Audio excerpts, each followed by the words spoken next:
நிர்வாகம் 1908ஆம் ஆண்டில் முதலாக 8 மணிக்கு ஒரு நேரத்திற்காக வேண்டி பாபு சிதம்பரம் பிள்ளை அவர்கள் அந்த ஆலைக்கு இயங்கி கொண்டு வந்த அந்த நூற்பாலைக்காக வேண்டி போராட்டத்தை தொடங்கிறார். அந்த போராட்டத்தை தொடங்கக்கூடிய நேரத்தில் அந்த வெள்ளையர் அரசு என்ன சொன்னது என்று சொன்னால், தொழிலாளர்கள் போராடுகிறார்கள், ஆனால் மரியாதைக்குரிய பாபு சிதம்பரம் பிள்ளை அவர்களே, நீங்கள் இந்த போராட்டத்தில் கலந்து கொள்ளக்கூடாது என்று கேட்ட நேரத்தில் சிதம்பரம் பிள்ளை அவர்கள் சொன்னார்கள், ஒன்றை மட்டும் நீங்கள் செய்தீர்கள். 8 மணி நேரம் வேலையாகவும், அப்போது 14 மணி நேரம் வேலை இருந்தது, 8 மணி நேரம் வேலையாகவும் தொழிலாளர்களுக்கு கட்டுப்படியான ஊதியத்தை நான் கொடுக்கிறேன் என்று நீங்கள் சொல்வதாக இருந்தால் நான் அந்த போராட்டத்திலே கலந்து கொள்ள மாட்டேன் என்று சொன்ன நேரத்தில் மரியாதைக்குரிய பாபு சிதம்பரம் பிள்ளை அவர்கள் போராட்டத்திற்கு கலந்து கொள்வதற்கு ஒரு நாளைக்கு முன்னாலேயே அவர் வீட்டிலே கைது செய்யப்பட்டு இந்தியாவில் 8 மணிக்கு நேரத்திற்காக வேண்டி முதலாக சிறை சென்ற வரலாற்றுக்கு சொந்தக்காரராக அவர் இருந்து கொண்டிருக்கிறார். அது மட்டுமல்ல, ஆங்கிலேய அரசினுடைய வன்மத்தை பாருங்கள். இந்த விடுதலை போராட்ட தியாகி பாபு சிதம்பரம் பிள்ளை அவர்கள் வெளியே இருப்பார்களேயானால் இந்தியா முழுவதும் இருக்கக்கூடிய உற்பத்தி கேந்திரங்களை இது போன்ற ஆர்ப்பாட்டத்தை இவர் நடத்த செய்து விடுவார். எனவே இவருக்கு 2 விதமான தண்டனையை வழங்க வேண்டும் என்று சொல்லி அவருக்கு 2 தண்டனையை வழங்கிய வரலாற்றில் இருந்து நாம் மாற்ற முடியாது. ஆனால் இதற்கு பின்னால் 1924ஆம் ஆண்டு ஆங்கிலேயருடைய அரசு நடந்து கொண்டிருக்கக்கூடிய நேரத்தில் டாக்டர் அம்பேத்கர் அவர்கள் இதே 8 மணிக்கு வேலையை அந்த அரசு இடத்திலே எடுத்துக் சொன்னார்கள். ஆனால் அது ஏற்றுக்கொள்ளப்பட்டதா என்று சொன்னால் அது பரிசீலனைக்கப்பட்டு 1934ஆம் ஆண்டு இந்தியாவிலேயே முதலாக பாண்டிச்சேரியில் 8 மணிக்கு நேர வேலை நடைமுறைக்கு வந்தது. இந்தியா முழுவதிலேயும் முதலாக 8 மணிக்கு நேர வேலை 1934 பாண்டிச்சேரியில் உருவானது.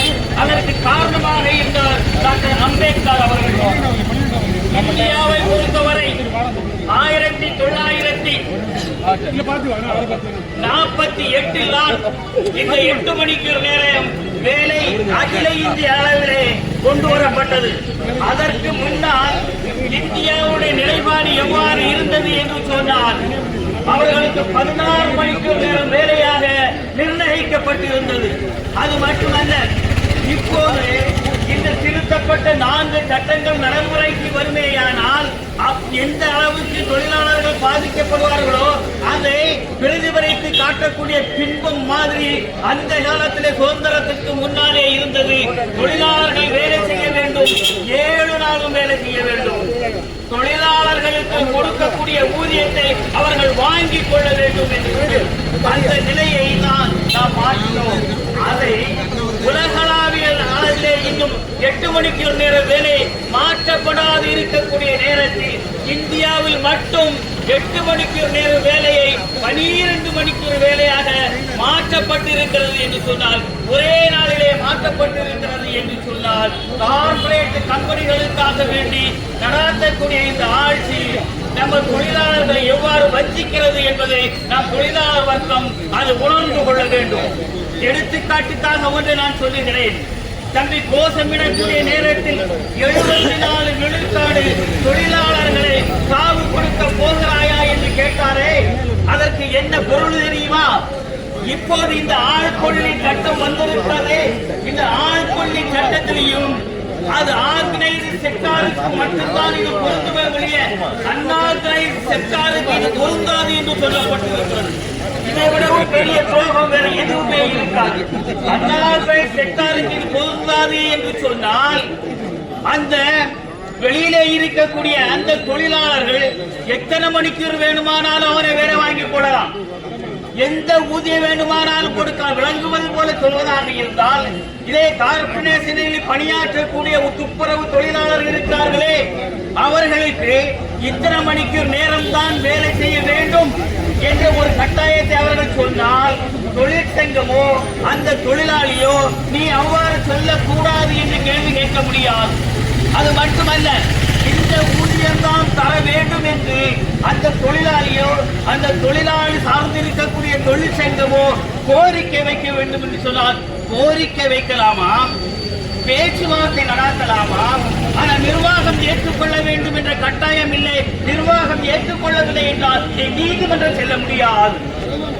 இந்த மாதிரி ஒரு கொடூரமான சட்டம், இதை விட ஒரு ஆபத்தான சட்டம் ஒன்று இருக்கிறது. அது என்ன சொல்லப்பட்டிருக்கிறது என்று சொன்னால் 50 விழுக்காடு இப்போது நாம் பெற்றுக் கொண்டிருக்கக்கூடிய டிஏ இப்போது தளபதி வழங்கியதோடு சேர்த்து நம்ம 58 விழுக்காடு டிஏ வாங்கி கொண்டு இருக்கிறோம். இனிமேல் ஒருவர் பெறக்கூடிய ஊதியத்தில் 50 விழுக்காடுக்கு அதிகமாக யாருமே டிஏ வாங்க முடியாது. இன்னும் சொல்வதாக இருந்தால் கோஹோம் சேலரை என்று சொல்லுகிறோமே,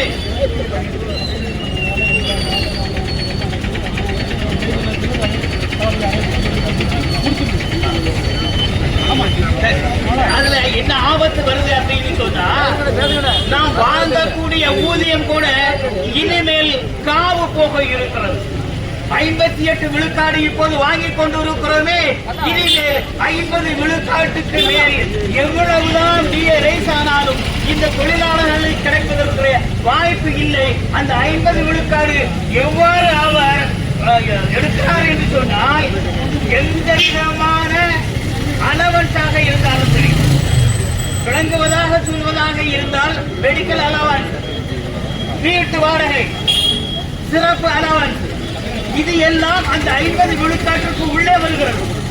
அப்போது தொழிலாளர்கள் எந்த அளவுக்கு பாதிக்கப்படுகிறார்கள் என்பதை பாருங்கள். அதுக்கு அடுத்த ஒன்னே ஒன்று சொல்லி முடிச்சுறேன். ஊதியத்தை பொறுத்தவரை ஒரு தொழிலாளிக்கு ஊதியம் வழங்குவதில் கூட அந்த நிர்வாகம் என்ன நினைக்கிறதோ அந்த ஊதியத்தை தான் வழங்க வேண்டும். இதில் 299 தொழிலாளர்கள் அடங்கி இருக்கக்கூடிய ஒரு உற்பத்தி கேந்திரம் இருக்கிறதே, அந்த உற்பத்தி கேந்திரம் இந்த சட்டத்திற்குள் வராது. 300 தொழிலாளர்களுக்கு